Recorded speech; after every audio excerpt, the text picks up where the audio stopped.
আলো বেগম আড়ালে দাঁড়িয়ে দেখলেন, তার দুই চোখ ভরে উঠল আনন্দ অশ্রুতে। কত শখ করে নিজের বোনের মেয়েকে নিজের একমাত্র ছেলের বউ করে এনেছিলেন।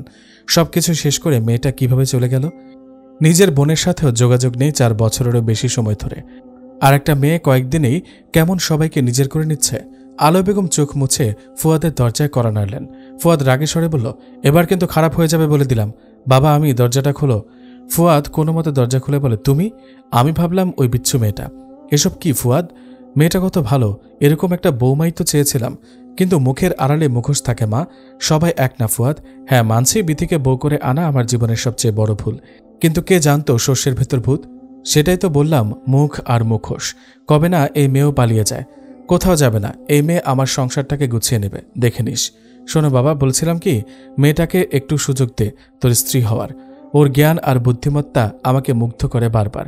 কেন জানি নতুন করে সব ভাবতে ইচ্ছা করছে। ভুলে যা বাবা অতীতের গ্লানি, শুরু কর নতুন এক জীবন। ফুয়াদ শান্ত কণ্ঠে বলল, আমি ভেবে দেখব বিষয়টা। আচ্ছা মা, তোমার নাহিদকে কেমন লাগে? নাহিদ ছেলেটাকে আমার পছন্দ, তবে আমার নিজের মেয়েটাকে পছন্দ হচ্ছে না। কেমন উগ্র হয়ে যাচ্ছে দিন দিন। নাহিদ অন্য দেশে চলে যেতে চাইছে, তবে আমার মনে হয় আদিয়াকে আগে নিজেকে শুধরে নিতে হবে। তুমি ওর সাথে কথা বলে দেখো। আলো বেগম চলে আসলেন। ফুয়াদ রেডি হয়ে নূরের রুমে আসলো। নূর আর হুর দুজনকে জড়িয়ে ঘুমিয়ে আছে। দুজনকেই বড্ড আদুরে লাগছে। হুরের মাথায় ওড়না নেই, চুলগুলো এলোমেলো হয়ে আছে। বেশি বড় না হুরের চুলগুলো। ধীর পায়ে সামনে এগিয়ে নূরের কপালে চুমু দিতে যেয়ে ফুয়াদের খোঁচা খোঁচা দাড়ি লাগলো হুরের কোমল গালে। হুর হাত দিয়ে সরিয়ে দিতে চাইল, নিজের অজান্তেই হাত চেয়ে পড়ল ফুয়াদের গালে। ফুয়াদের কেমন একটা অদ্ভুত অনুভূতি হলো। দ্রুত সরে আসলো, বুকে হাত রেখে বলল, বাপরে, এ মেয়ে জাদু জানে নাকি? সত্যি কি ভালোবাসা শুরু হচ্ছে? আবার নিজেকে বলছে, তুইও পাগল হয়েছিস মেয়েটার সাথে। পকেট থেকে চকলেট বের করে টেবিলে রেখে চলে গেল। সন্ধ্যা 7টা থেকে 9টা অবধি চেম্বারে বসে ফুয়াদ। গন্তব্য এখন জালকুড়ি মমতা ক্লিনিক। রেহানা বেগম আর বিথি বসে আছে মুখোমুখি। রেহানা বেগম রাগ নিয়ে বললেন, এ বাড়িতে তুমি কেন এসেছ? মানসম্মান শেষ করেও শান্তি হয়নি? কান্না ভেজা কণ্ঠে বিথি বলল, মা এভাবে কেন বলছো? আমি আর কোথায় যাব? যার জন্য সব ছেড়েছ, তোমার সেই প্রেমিকের কাছে? মা, সে আমাকে আরও 1 বছর আগে ছেড়ে দিয়েছে। আমার ছেলেটা এখন বাবার আদর থেকে বঞ্চিত। যে মেয়ে নিজের জন্ম দেওয়া বাচ্চা মেয়েকে ঘুমের ওষুধ খাইয়ে মৃত্যুর মুখে ফেলে চলে যেতে পারে, সে আবার সন্তানের জন্য কাঁদে। এসব নাটক অন্য কোথাও যেয়ে দেখাও। মা, আজকে আমাকে আর ফিরিয়ে দিও না। আমি আমার ভুল বুঝতে পেরেছি। ভুল বোঝার একটা সময় থাকে, সে সময় তুমি কবেই হারিয়ে ফেলেছ। তুমি যা করেছ সেই পাপের শাস্তি পেয়েছ। যাও এবার ভিক্ষা করো, নয়তো গার্মেন্টসে চাকরি করো, যা খুশি করো, আমার চোখের সামনে থেকে যাও। বিথি নিজের 8 মাসের বাবুটাকে রেহানা বেগমের পায়ের কাছে রেখে বলে, মা, এই নিষ্পাপ বাচ্চাটার মুখের দিকে চেয়ে আমাকে একটু আশ্রয় দাও। রেহানা বেগম কোনো কথা না বলে নিজের রুমে চলে গেলেন। বিথি সেখানে বসে রইল। ঘড়ির কাঁটা 1টা ছাড়িয়েছে, তবুও ফুয়াদের আসার কোনো নাম নেই। হলরুমে কখনো বসে কখনো হেঁটে অপেক্ষা করছে হুর। আদিয়া নিচে এসেছিল কফি করে নিতে। রাতে দেরি করে ঘুমানোর অভ্যাস আদিয়ার। হুরকে দেখে কিছু না বলে রান্নাঘরে চলে গেল। হুরও পেছন পেছন আসলো। আদিয়া যা করছে হুর মনোযোগ দিয়ে দেখছে। কিছু সময় পর আদিয়া বিরক্ত হয়ে বলে, সমস্যা কি? না, কোনো সমস্যা নেই। তাহলে এভাবে কি দেখছো? যাও কিচেন থেকে বের হও, আমি গেলে তারপর আসবে। হুর নম্র স্বরে বলল, একটা কথা বলবো?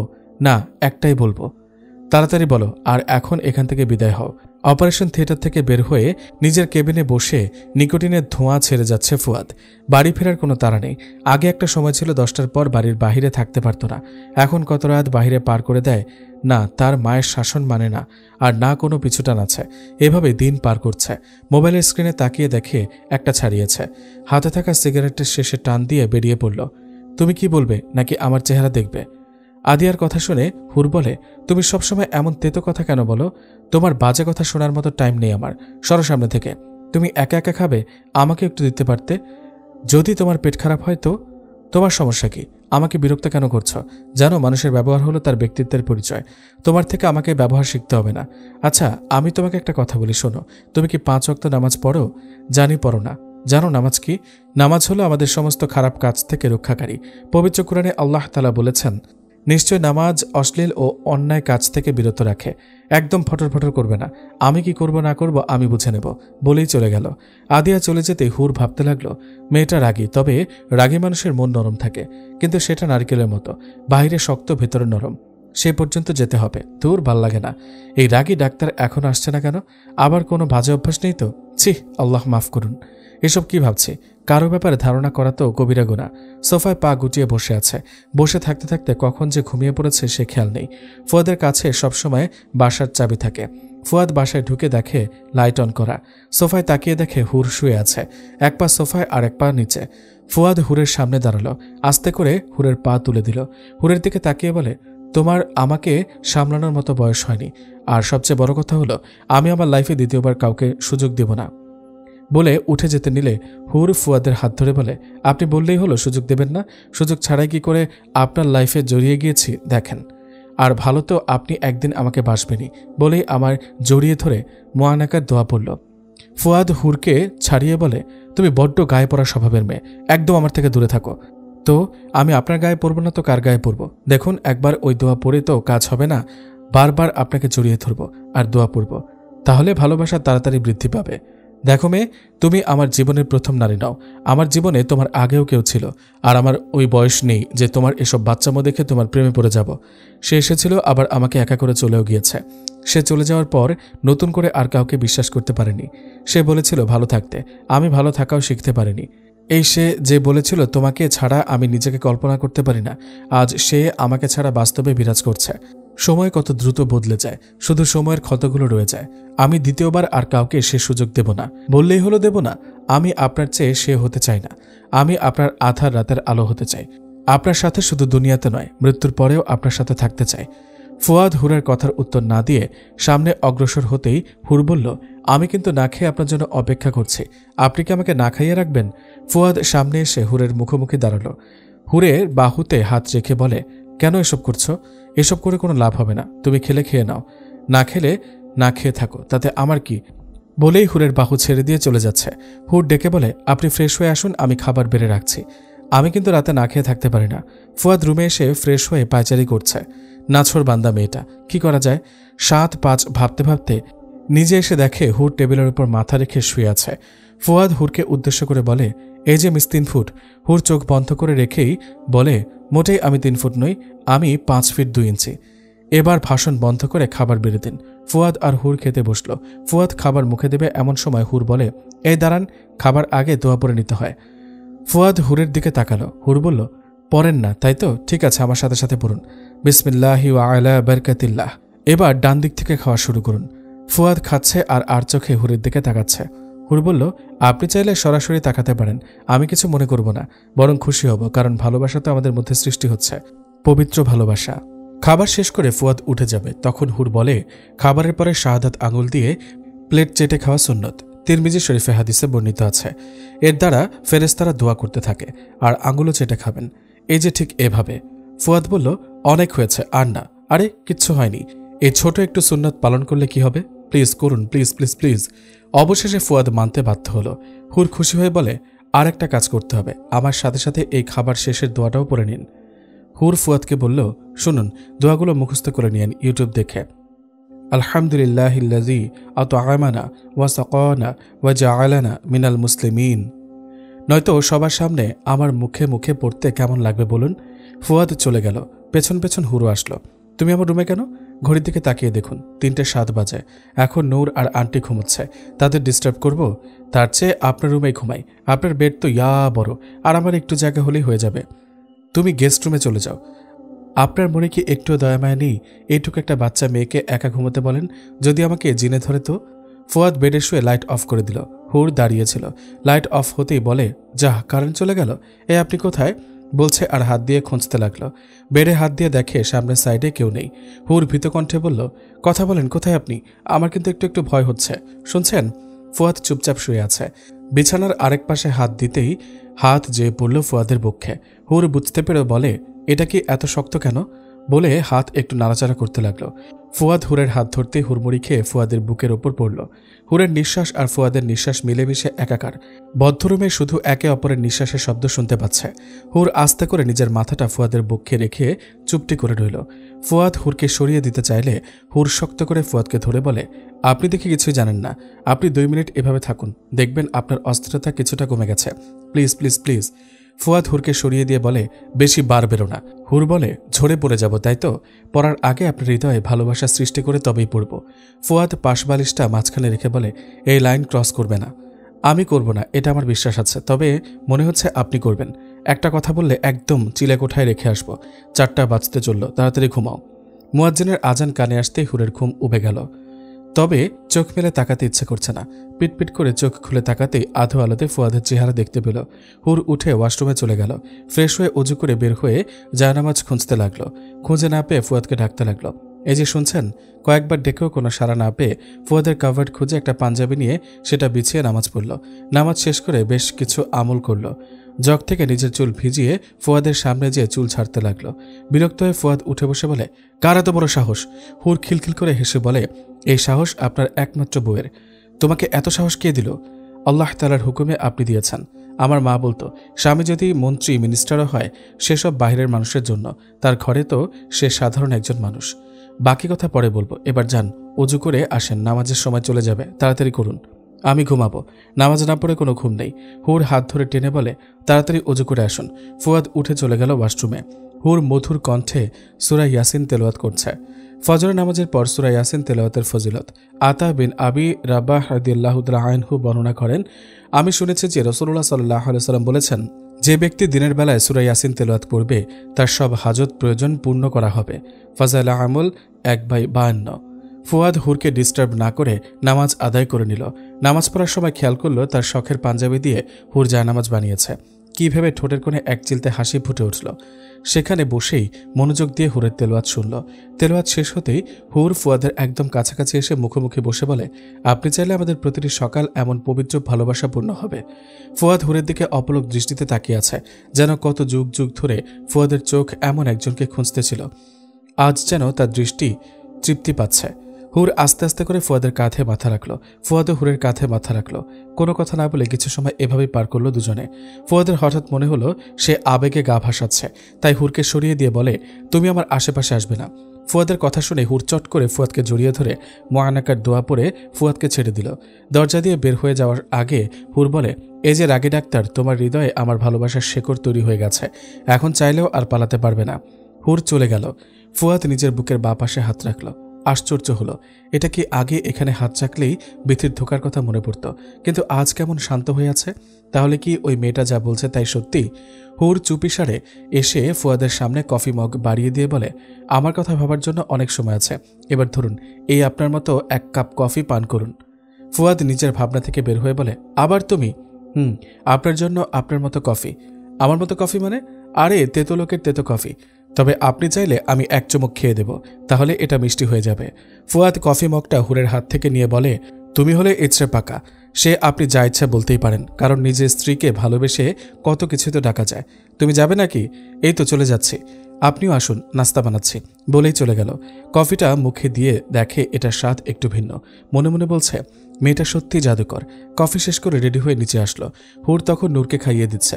ফুয়াদ আসতে হুর ফুয়াদকে খাবার বেড়ে দিল। ফুয়াদ খাবার শেষ করে বলে, নূর আসো, তোমাকে আজ আমি দিয়ে আসবো। নূর বলল, বাবা, আজকে আমি ভালো মাকে সাথে নিয়ে যাব, সবাইকে বলবো আমার ভালো মা আছে। আজকে না, অন্য কোনো দিন নিয়ে যাবে, আজ দেরি হয়ে যাচ্ছে তো, চলো। নূর হুরের দিকে একবার তাকাচ্ছে তো একবার ফুয়াদের দিকে তাকাচ্ছে। হুরও এগিয়ে এসে নূরকে ধরল, ফুয়াদও ধরল, একে অপরের হাতের উপর হাত রাখল। নূর নিজের 2 হাত দুজনের কাঁধে রাখে। হুর নূরের কপালে চুমু দিয়ে বলে, জান বাচ্চা আমার, আজ তুমি বাবার সাথে যাও, একদিন আমার সাথে যেও। নূরও হুরের কপালে চুমু দিয়ে বলে, ঠিক আছে ভালো মা। নূর আর ফুয়াদ চলে গেল। নূর দরজায় দাঁড়িয়ে দোয়া পড়ল, কোনো মানুষকে বিদায় দেওয়ার দোয়া। হুর টেবিলের সামনে আসতেই দেখে আদিয়া খাবার খাচ্ছে। হুর আলো বেগমের জন্য রং চা বানাতে কিচেনে গেল। আলো বেগম নিচে এসে চেয়ার টেনে বসে আদিয়াকে উদ্দেশ্য করে বলে, তুমি কি চাচ্ছ? আদিয়া ভ্রুকুচকে বলে, মানে খুব সোজা, যে মেয়ে একজন আদর্শ মেয়ে হয়ে উঠতে পারেনি তাকে কারো ঘাড়ে বউ হিসেবে কি করে চাপিয়ে দেব? তুমি বলতে কি চাইছ, সোজা সাপটা বলো। নাহিদ তোমার চেয়ে ভালো কাউকে ডিজার্ভ করে, সেটা নাহিদ বুঝবে। তুমি বেহার মতো নিজে নিজে নাহিদের কাছে চলে যেতে চাইলেও নাহিদ তোমাকে একা গ্রহণ করবে না। বুঝে আসে না, নাহিদের মতো ছেলেকে কি করে বশ করলে? মায়ের কথাগুলো আদিয়ার অন্তরে আঘাত করল। চোখে জল টলমল করছে। হুর আলো বেগমের দিকে চা বাড়িয়ে দিয়ে বলে, মা, আমাদের আব্বুও কোনো অংশে কম না, একটু রাগী, তবে মনটা কিন্তু একদম নরম। তুই বুঝবি না, তাই তুই চুপ থাক। ইদানিং ওর ব্যবহার দেখে আমি অবাক হই। আদিয়া খাবার ছেড়ে উঠে চলে গেল। হুর আলো বেগমের পাশে বসে বলে, আন্টি এভাবে না বলে বুঝিয়ে বললেই তো হয়। সবাই বুঝের কথা বোঝে না, তাই তো করা কথা বললাম। বাদ দে ওর কথা। তুই নাস্তা করেছিস? না, এখনই করব। আলো বেগম আর হুর বসে গল্প করছেন। এমন সময় একজন মধ্যবয়স্ক মহিলা আসলো। একটু এগিয়ে এসে বলল, কেমন আছিস আলো? সামনে থাকা মানুষটিকে দেখে আলো বেগম এক মুহূর্তের জন্য স্তব্ধ হয়ে গেলেন। পাশে থাকা হুরের হাতটা শক্ত করে ধরে বলল, হুর আমাকে একটু পানি এনে দে মা। এদিকে ফুয়াদ রোগী দেখা শেষ করে হুরের ভাইকে দেখতে আসলো। হারিসের কেবিনে এসে হারিসকে চেক করে যখন বের হবে তখন কেবিনের আয়াকে দেখে ফুয়াদের বুকে কেমন চিনচিন ব্যথা অনুভব হচ্ছে। বাকখারা হয়ে গেল, স্থির হয়ে দাঁড়িয়ে রইল। হুর দ্রুত পানি এনে আলো বেগমের দিকে বাড়িয়ে দিয়ে বলে, আন্টি পানি। আলো বেগম হুরের দিকে চেয়ে বলে, কতবার বলেছে আমাকে মা বলবি? হুর হতভম্ব হয়ে গেল, তবুও কিছু মনে না করে বলে, মা পানিটা পান করে নিন। আপনার কি কোনো সমস্যা হচ্ছে? আলো বেগম হুরের উদ্দেশ্যে বললেন, আমাকে পানিটা তোর হাতে খাইয়ে দে মা। হুর তাই করল। রেহানা বেগম দাঁড়িয়ে দেখছে, ভাবছে এই মেয়েটাকে। নিজের ভাবনাকে দমিয়ে রেখে আবার বলল, আমার সাথে কথা বলবি না। হুর আলো বেগমের মুখের দিকে তাকালো। আলো বেগম বললেন, আপনি কেন এসেছেন? এভাবে কেন বলছিস আলো? আমি কি আসতে পারি না? 4 বছরে যখন আসতে পারেননি, এখন কেন আসবেন? নিশ্চয়ই আমাদের সুখে নজর লাগাতে। আমি কেন তোর সুখে নজর লাগাবো বলো? নূরকে একটু দেখতে আসলাম। এতদিন যখন দেখার ইচ্ছা হয়নি, এখনও দেখতে হবে না, আপনি আসতে পারেন। এর মধ্যে নূর আসলো। নূর দুটো হাওয়াই মিঠাই 2 হাতে নিয়ে হুরের দিকে দৌড়ে আসছে আর বলছে, ভালো মা, দেখো তোমার জন্য কি নিয়ে এসেছি। হুর নূরকে কোলে নিয়ে বলে, আমার জন্য এনেছ? একটা তোমার, একটা আমার, মায়ের একটা, মেয়ের একটা। পাকা বুড়ি, চলো আগে ড্রেস চেঞ্জ করতে হবে, তারপর আমরা হাওয়াই মিঠাই খাবো আর গল্প করব। নূর হুরের গলা জড়িয়ে ধরে বলে, চলো তাড়াতাড়ি। রেহানা বেগম অপলক দৃষ্টিতে তাকিয়ে আছে। বাচ্চা মেয়েটা যে নূর সেটা বুঝতে বাকি নেই, কিন্তু এই মেয়েটাকে?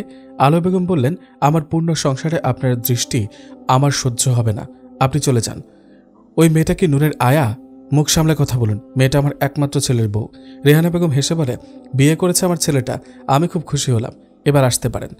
আমরা অতীতের কোনো কালো অধ্যায় বর্তমানে টানতে চাই না। রেহানা বেগম কিছু বলতে যেও বলল না, বের হয়ে গেল বাসা থেকে। হুর নূরকে ফ্রেশ করিয়ে দুইজন মিলে কিছু সময় গল্প করে নূরকে ঘুম পাড়িয়ে দিল। নূর ঘুমিয়ে পড়তেই হুর ফুয়াদের রুমের দিকে অগ্রসর হলো। আদিয়া নিচ থেকে উপরে এসে বেশ কিছু সময় কী সব চিন্তাভাবনা করে উঠে এসে কাভার থেকে একটা শাড়ি বের করে আনলো। শাড়িটা নাহিদ তাকে বার্থডেতে গিফট করেছে। শাড়িটা জড়িয়ে ধরে কিছুক্ষণ কান্নাকাটি করলো। আস্তে আস্তে উঠে এসে একটা চেয়ার খাটের ওপর নিয়ে ফ্যানের সাথে কাপড়টা বেঁধে নিল। দরজা খোলা, তবে পর্দা দেয়া। হুর কি মনে করে আদিয়ার রুমে উঁকি দিল। আদিয়ার এই অবস্থা দেখে চিৎকার করে বলে, আপু তুমি এসব কি করছো? আদিয়া এই মুহূর্তে হুরকে আশা করেনি। আদিয়া চিৎকার করে বলে, চলে যাও এখান থেকে, আমারটা আমাকে বুঝে নিতে দাও। হুর চিৎকার করে বলে, আলো বেগমকে ডাকতে লাগলো।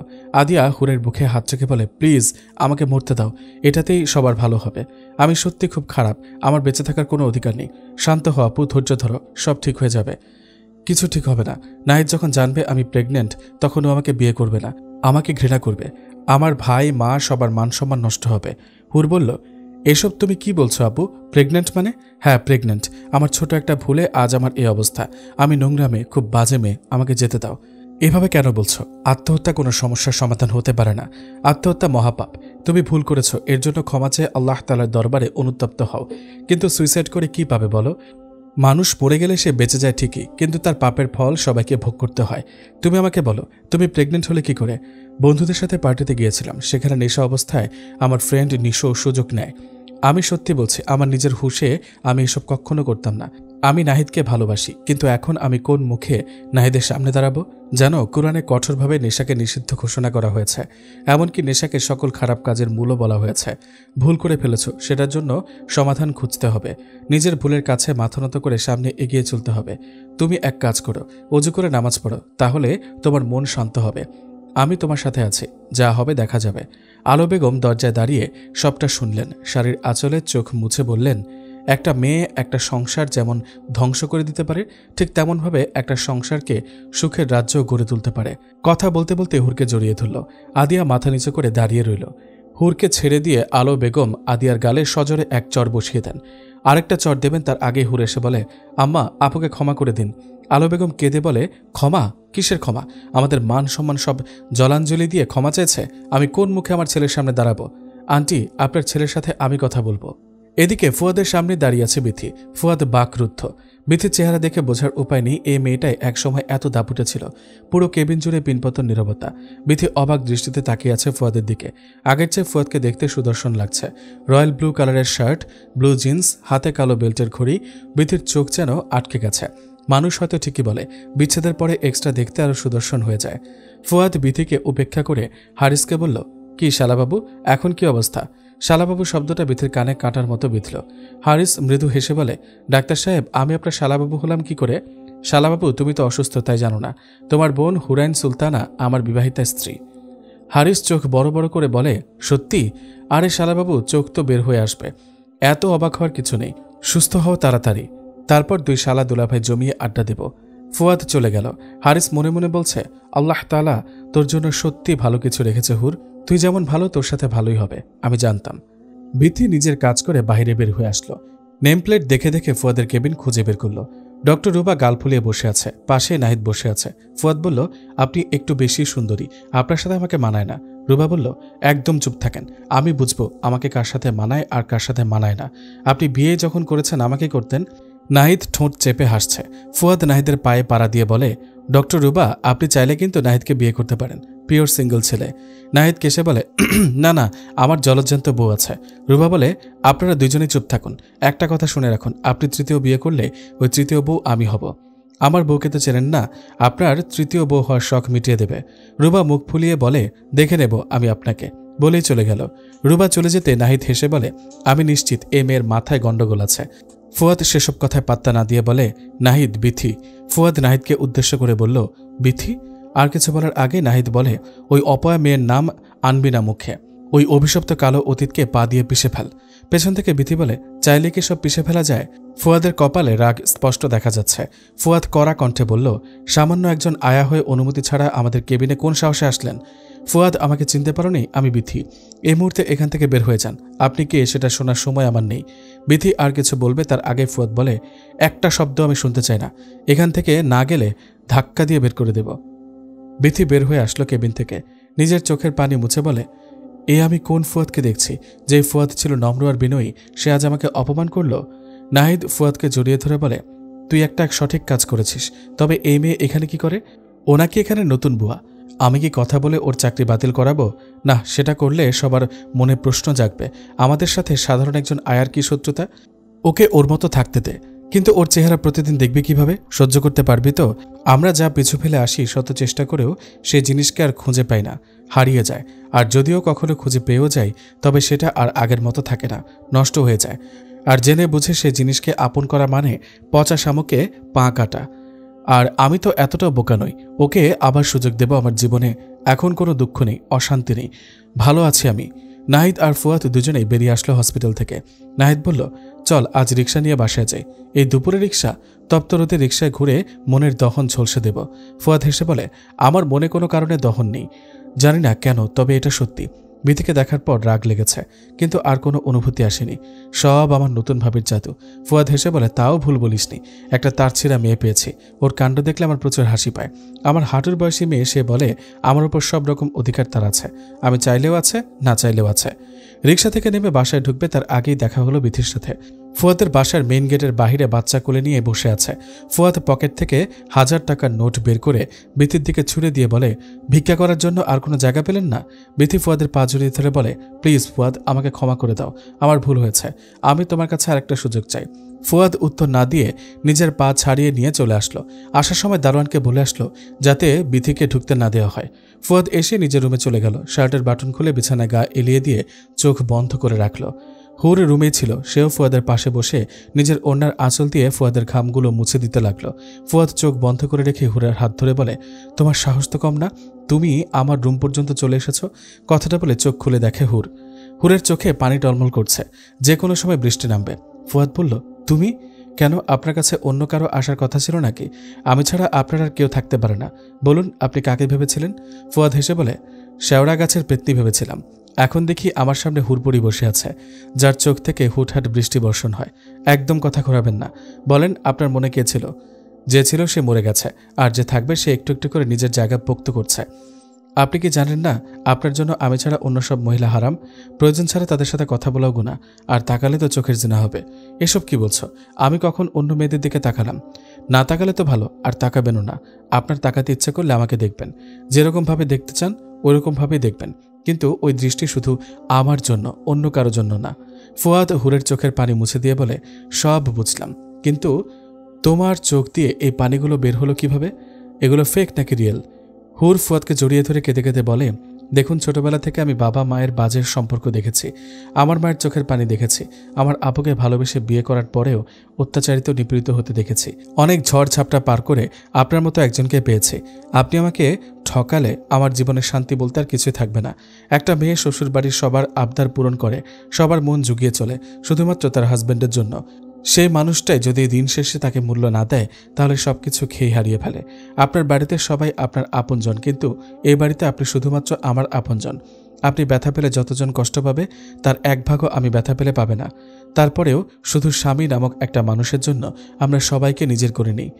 তাই দয়া করে আমাকে ঠকাবেন না। পৃথিবীতে সবচেয়ে অসহায় নারী সে, যার স্বামী তাকে মূল্যায়ন করে না। আমি আপনার কাছে মূল্যবান, তাহলে সবার কাছেই মূল্যবান। বিয়ের পরে একটা মেয়ের স্বামী খারাপ হলে তার জীবনে আর সুখ থাকে না। ফুয়াদ হুরের পিঠে হাত রেখে হুরকে নিজের সাথে জড়িয়ে নিল। কিছু সময় পর ধীর কণ্ঠে বলল, আজ এই মুহূর্ত থেকে তুমি আমার কাছে মহামূল্যবান, আমার জীবন সঙ্গিনী, আমার কষ্টের ভাগিদার। এভাবেই অনেকটা সময় পার করল দুজনে। ফুয়াদ হুরকে নিজের একদম কাছে বসিয়ে বলে, দেখো, আমি তোমাকে এসব বলতে চাইনি, তবে আজ বলতে হবে, কারণ এখন থেকে আমরা একে অপরের পরিপূরক হতে চাই। তুমি তো জানোই আমার বিয়ে হয়েছিল। নূরের মা চলে গেছে। নূরের মা আমার প্রথম স্ত্রী, আমার প্রথম অনুভূতি। তবে তাকে আমি আগলে রাখতে পারিনি, সে উড়ে চলে গেছে। তার সাথে আমার অফিসিয়ালি ডিভোর্স হয়ে গেছে। হুর বলল, ডিভোর্স হওয়ার কারণে তার আর আপনার মধ্যে এখন আর কোনো সম্পর্ক নেই। এখন সে আপনার জন্য অন্য মেয়েদের মতো। যদি ডিভোর্স না হতো তাহলে সে এখন আপনার স্ত্রী থাকত, কিন্তু ডিভোর্স হওয়ার কারণে তার আর কোনো অস্তিত্ব আপনার লাইফে বিদ্যমান নেই। আর আপনার মনে যদি তার অস্তিত্ব থাকে, তাহলে হুর আপনার মন থেকে তা মুছে দেবে। ফুয়াদ হেসে বলে, এই হুরপরির সাথে আমার আগে কেন দেখা হলো না? বিথির মা বিথিকে বলছে, এসব তোর কর্মের ফল। একটা নিষ্পাপ মেয়েকে মৃত্যুর মুখে ঠেলে দিয়ে যার জন্য সব ছেড়েছিস, আজ সেই তোকে ছেড়ে চলে গেছে। তুই কি ভেবেছিলি তোকে দেখে ফুয়াদ গলে যাবে? এত সহজ না জীবনটা। একটা ছেলে সব মেনে নিতে পারে, কিন্তু তার স্ত্রীর দিকে কেউ চোখ তুলে তাকালেও সেটা মেনে নিতে পারে না। সেখানে তো সারা শরীরে অন্য পুরুষের স্পর্শ। তোকে দেখলে ওর ঘৃণা হবে, এটাই স্বাভাবিক। আর হ্যাঁ, ওর পিছু নিবি না। ছেলেটা আমার সুখে আছে, ওকে সুখে থাকতে দে। ওর সুখে নজর দিস না, উল্টো তুই নিজেই জ্বলবি। বিথি রাগে ফুঁসছে, কিছুতেই ফুয়াদের হাসি মাখা চেহারা মেনে নিতে পারছে না। যে ছেলে বিথি অন্তপ্রাণ ছিল, সে কিভাবে তাকে ভুলতে পারে? এত সুন্দর মুহূর্তে আদিয়ার কথাটা বলতে ইচ্ছা করছিল না হুরের। হুর ফুয়াদের বুকে মাথা রেখে শুয়ে আছে। হুর কোমল কণ্ঠে বলল, আসুন আমরা 2 রাকাত নফল নামাজ পড়ি। ফুয়াদ বলল, কিসের নামাজ? আল্লাহ তাআলার কাছে আপনাকে পাওয়ার খুশিতে 2 রাকাত শুকরিয়ার নামাজ। এর কি কোনো নিয়ম টিয়ম আছে? না, এর কোনো বাধ্যবাধকতা নেই, তবে নফল ইবাদত তো করাই যায়। আমাদের নতুন জীবনটা না হয় নামাজ দিয়ে শুরু হোক। ফুয়াদ হুরকে কোলে তুলে নিল। ওয়াশরুম থেকে দুজনেই অজু করল। রুমে এসে হুর নিজের আঁচল ফুয়াদের দিকে বাড়িয়ে দিয়ে বলে, এই নিন আপনার ব্যক্তিগত তোয়ালে। ফুয়াদ মুচকি হেসে হুরের ওড়নার আঁচলে নিজের হাত মুখ মুছে নিয়ে বলে, তুমি সবসময় এমন থাকবে নাকি কখনো পাল্টে যাবে? আজকে এই সুন্দর মুহূর্তে এইসব কথা একদম মুখে আনবেন না। আল্লাহ তাআলা হুরের দেহে যতক্ষণ প্রাণ রাখবে ততক্ষণ হুর শুধু আপনার।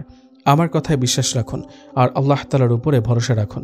হুর যাদের বাড়িঘর নদীর ভাঙনে চলে যায়, তারা দ্বিতীয়বার ঘর বাঁধতে ভয় পায়।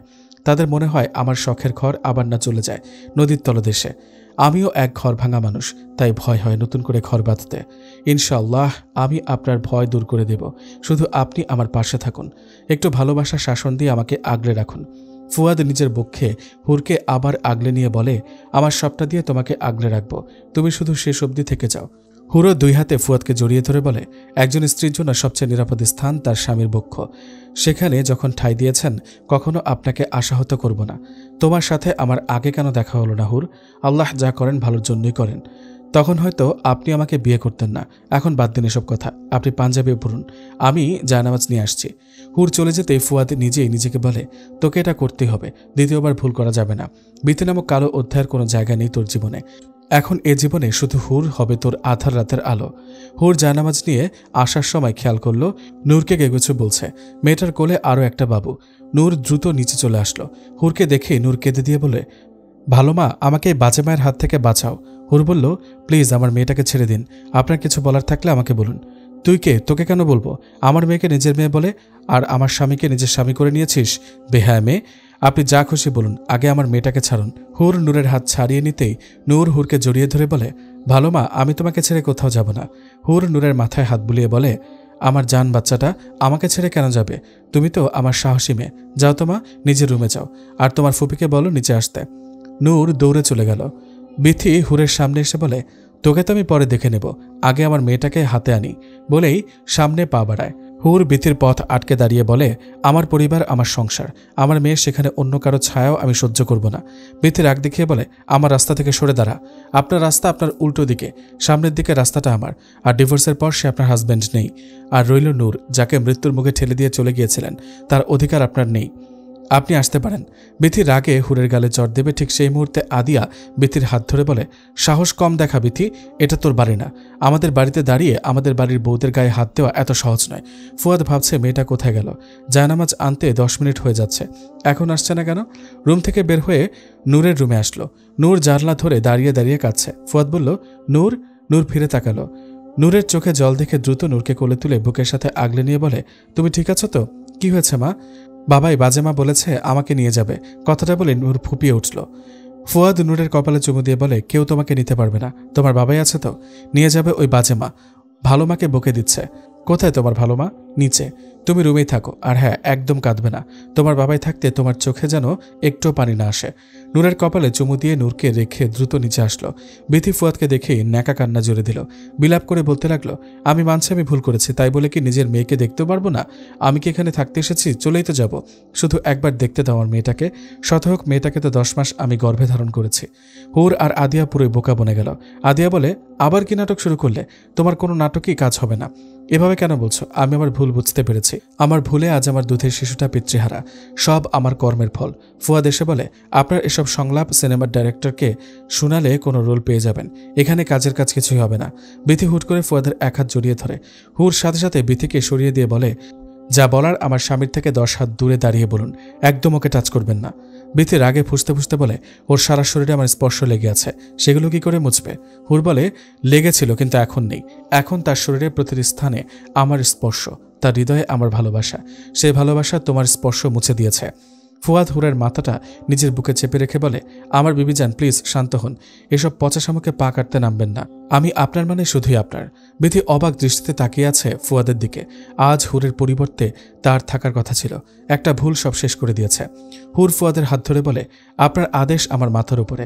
আপনি যা চাইবেন না তা আমি করব না কখনো। জানেন, একদিন হুজুর ক্লাসে বলেছিল, স্ত্রীর দায়িত্ব হলে স্বামীর আদেশ নিষেধ মেনে চলা, তার কথার উপরে কথা না বলা। তাহলে সেই সংসারে শয়তান প্রবেশ করতে পারে না। আর আমাদের সম্পর্ক পবিত্র ও হালাল, সেখানে আমি শয়তান প্রবেশ করতে দেবও না। বিথি এবার উপায় না পেয়ে বলে, আম্মি আম্মি বলে চিৎকার করতে লাগলো। আদিয়া বলল, সে কোনোদিন তোর ডাকে সাড়া দেবে না। তার চেয়ে যেভাবে এসেছো সেভাবেই চলে যাও। শুধু শুধু তোমাকে টানা হেঁচড়া করে বের করতে চাইছে না। বিথি নিরুপায় হয়ে চলে গেল। ফুয়াদ দীর্ঘশ্বাস ছেড়ে বলে, ভাগ্য বড়ই নিষ্ঠুর।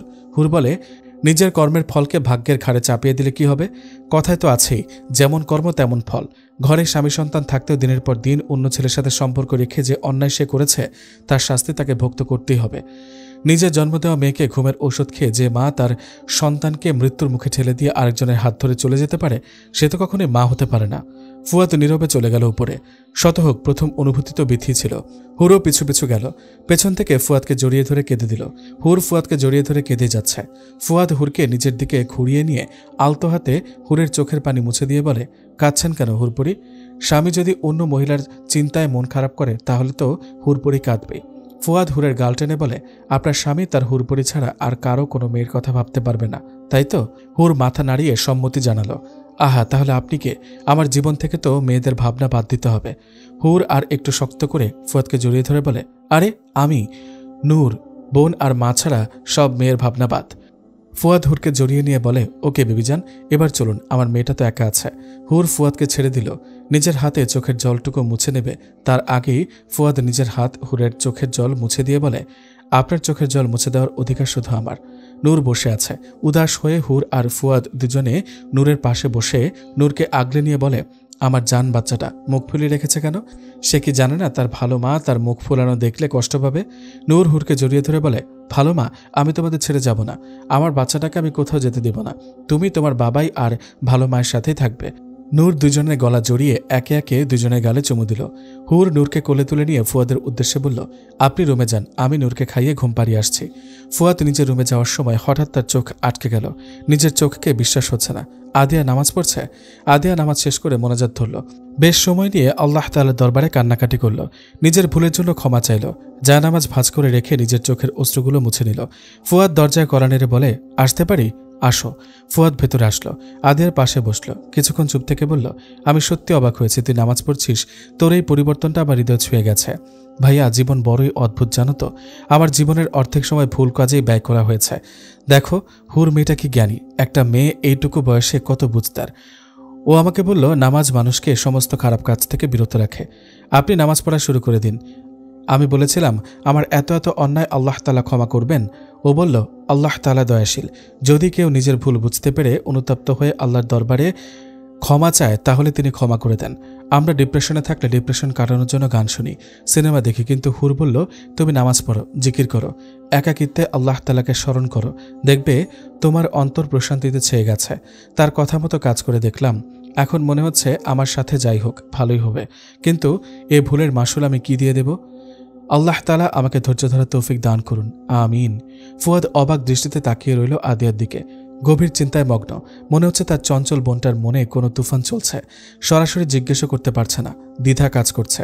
আদিয়া বলল, কি ভাবছো ভাইয়া? কিছু না তো। আচ্ছা তুই থাক, আমি যাই। একটা কথা বলি ভাইয়া। হ্যাঁ বলো।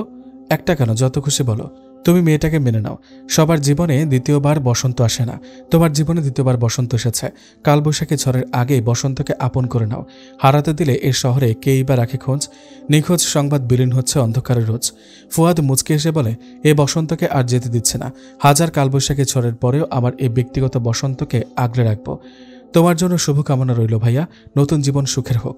ফুয়াদ নিজের রুমে চলে আসলো। আজকে তার বিষাদের রাত হওয়ার কথা ছিল, কিন্তু আজ কেমন ফুলসজ্জা রাতের মতো এক্সাইটেড লাগছে। কেমন অস্থির অনুভূতি হচ্ছে। সবকিছু কেমন গুলিয়ে যাচ্ছে। একজন প্রাপ্তবয়স্ক মানুষ হিসেবে যেটা বড্ড বেমানান। রুমের মধ্যে পায়চারি করছে। কি থেকে কি শুরু করবে, কি বলবে সেসব ভেবে ভেবে অস্থির। এসির বাতাসেও ঘেমে যাচ্ছে। অনেক ভাবাভাবির পর হাতে মোবাইল নিল। স্ত্রীর অধিকার শরীয়ত মোতাবেক কি কি এটা লিখে সার্চ দিল।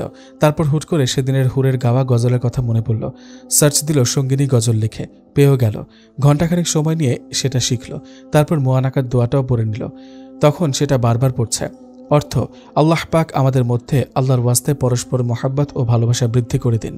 এদিকে আলো বেগম রেহানা বেগমের মুখোমুখি বসে আছে। রেহানা বেগমের দুই চোখে অশ্রু টলমল করছে, যে কোনো সময় গড়িয়ে পড়বে। দুজনেই চুপ, কারো মুখে কোনো কথা নেই। বিথির বড় বোন বর্ষা নীরবতা ভেঙে বলে, আম্মি, যা হয়েছে সেটা ঠিক হয়নি, আমরা মানছি, কিন্তু তাই বলে কি নিজেদের মধ্যে সম্পর্ক শেষ করে দেব? আলো বেগম কাটকাট ভাষায় বলে দিলেন, আমার আপনাদের সাথে কোনো সম্পর্ক নেই। যে জিনিস ভেঙে যায় তা জোড়া লাগানো যায় না, আর লাগালেও সেখানে দাগ থেকে যায়। আম্মি, বিথির ভুলের জন্য আমরা ক্ষমা চাইছি, ওকে ক্ষমা করে দাও। একটা ভুল করেই ফেলেছি, এটা নিয়ে পড়ে থাকলে হবে? সে কোনো ফিরার খাওয়া বাচ্চা নয় যে তাকে ক্ষমা করে দেব। আমার ছেলের জীবনে ওর ছায়া আমি সহ্য করব না। তুমি না চাইলেও সম্পর্কটা একটা থেকেই যায়, অস্বীকার তো করতে পারবে না। নূরের মা বিথি এই নারীর টান কিভাবে ছিন্ন করবে? সেটা অনেক আগে ছিন্ন করে আপনার বোন চলে গিয়েছিল। আর আমার ছেলের গোছানো জীবনে আর কোনো কালো ছায়া পড়তে দেব না। আর শরীয়ত অনুযায়ী ডিভোর্সের পর আর সেই স্ত্রীকে ফিরিয়ে নেওয়া যায় না।